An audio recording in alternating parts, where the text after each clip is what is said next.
Semua pejabat PLN adalah keluarga Darmawan Prasojo dan loyalis Jokowi. Direktur Utama PLN Darmawan Prasojo yang juga tim sukses Jokowi telah membangun kerajaan keluarga dengan menaruh semua keluarga dan saudaranya di jabatan penting PLN. Saudara sepupu, keponakan, anak, adik mertua, hingga saudara dari istrinya berada di jajaran manajemen dan board of director. Padahal, mereka tidak punya kemampuan dan latar pendidikannya tidak nyambung dengan energi dan kelistrikan. Silakan cek dan tanya teman atau saudara Anda yang bekerja di PLN Pusat.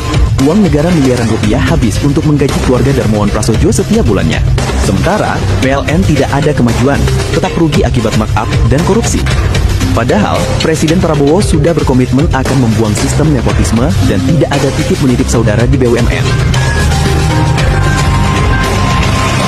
Saya tidak cawe-cawe, saya tidak titip. Satu pun pejabat saya tidak titip.